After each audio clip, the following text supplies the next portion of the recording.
السلام عليكم ورحمة الله وبركاته. مرحبا بكم في قناة لحبيبة لآلة كلثوم.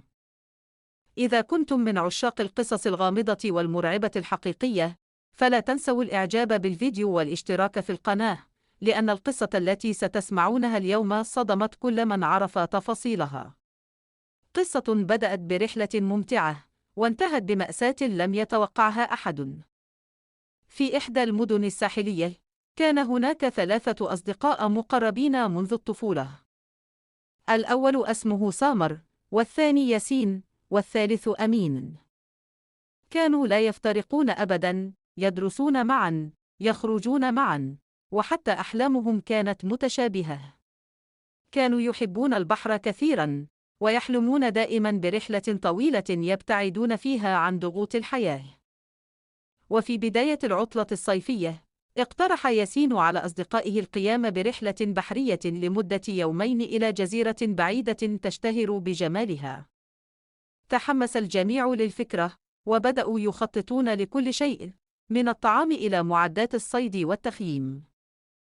لكن أمين كان يعيش مع والدته فقط، وكانت أمه شديدة التعلق به، خاصة بعد وفاة والده منذ سنوات. كانت دائما تخاف عليه بشكل مبالغ فيه، وكأن قلبها يشعر بالخطر قبل وقوعه. في الليلة التي سبقت الرحلة، جلس أمين مع والدته على مائدة العشاء وقال لها بحماس: أمي، غدا سأذهب مع أصدقائي إلى البحر، ستكون رحلة رائعة، لا تقلقي سأعود بسرعة. لكن ملامح والدته تغيرت فجأة. شعرت بانقباض شديد في قلبها، وكأن شيئاً مخيفاً يقترب. ظلت تنظر إليه بصمت لعدة ثوان، ثم قالت بصوت مرتجف: لا يا أمين، لا تذهبوا. تفاجأ أمين من ردها وقال مبتسماً: أمي، أنا لم أعد طفلاً، إنها مجرد رحلة. لكن والدته اقتربت منه وأمسكت يده بقوة وقالت: أرجوك، لا تذهب. قلبي ليس مرتاحاً. حاول أمين إقناعها لساعات طويلة، لكنها أصرت على موقفها. بكت أمامه وترجته أن يبقى في البيت. وفي النهاية، شعر أمين بالشفقة عليها وقرر إلغاء الرحلة. في صباح اليوم التالي، جاء سامر وياسين إلى منزل أمين وهما يحملان الحقائب. نادياه من الخارج، لكنه أخبرهما أنه لن يذهب لأن والدته رفضت ذلك. ضحك سامر وقال: هل ما زلت تستمع إلى كلام أمك في كل شيء؟ أما ياسين فقال ساخراً: ستخسر أجمل رحلة في حياتك. شعر أمين بالإحراج، لكنه بقي على قراره. أما صديقاه، فقد غادرا وحدهما نحو الميناء. كان الجو في البداية رائعاً، والبحر هادئاً، والسماء صافية. استقل قاربهما الصغير وبدأ رحلتهما بسعادة كبيرة. كانا يلتقطان الصور ويضحكان طوال الوقت، غير مدركين أن الموت يقترب منهما شيئاً فشيئاً. مع مرور الساعات، تغير الطقس فجأة. بدأت الرياح تشتد بشكل مخيف، وتحولت السماء إلى اللون الرمادي الداكن. ارتفعت الأمواج بقوة، وبدأ القارب يهتز بعنف. حاول سامر السيطرة على القارب، لكن الأمواج كانت أقوى بكثير. صرخ ياسين بخوف: علينا العودة بسرعة. لكن الوقت كان قد تأخر. ضربت موجة هائلة القارب، فانقلب في ثوان. سقط الصديقان في البحر وسط العاصفة، وبدأ يصرخان طلبا للنجدة، لكن لم يكن هناك أحد قريب منهما. ظلا يقاومان الأمواج لدقائق طويلة، ثم اختفيا تماما تحت الماء. في المساء، بدأت فرق الإنقاذ البحث عنهما بعد أن عثر على بقايا القارب مكسرة قرب الصخور. وبعد ساعات طويلة، تم العثور على جثتيهما. انتشر الخبر بسرعة في المدينة، وتحولت الفرحة إلى صدمة وحزن كبير.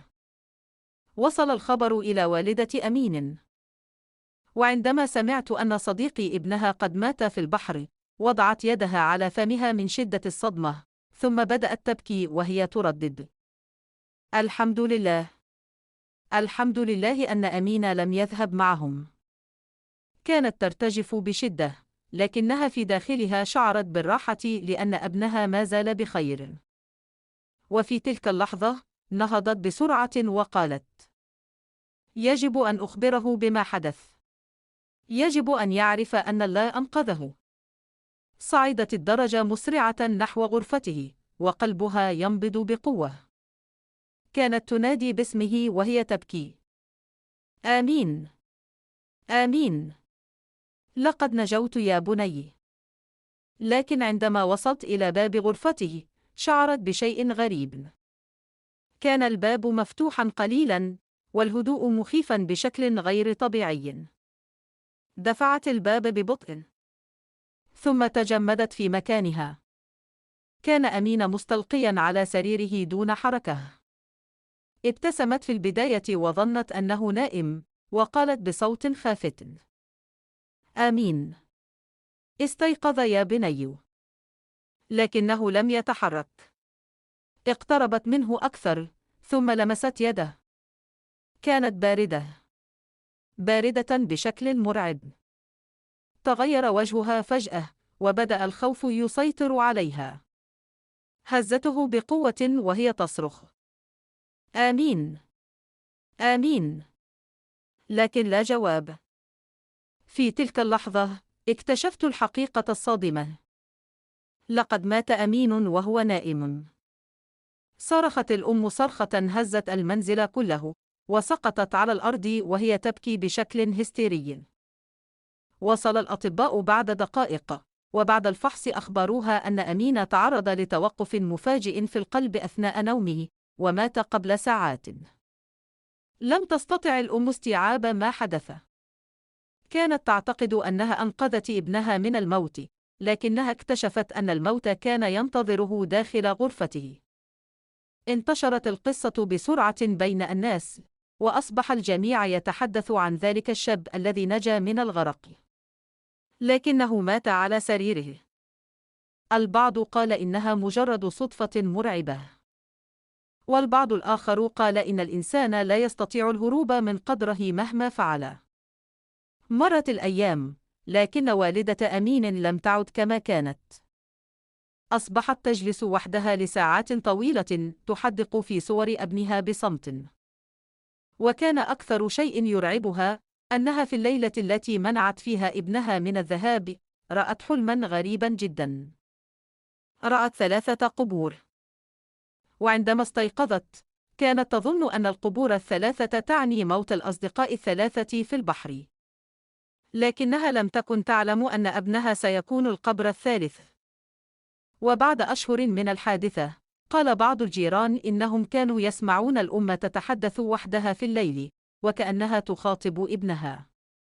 وفي إحدى الليالي، سمعوها تقول بصوت مرتجف: لو تركتك تذهب، هل كنت ستعيش؟ لكن السؤال الذي بقي بلا جواب هو: هل كان أمين سيموت مهما حدث؟ أم أن هناك سرًا آخر لم يعرفه أحد؟ إلى هنا تنتهي قصتنا المرعبة لهذا اليوم.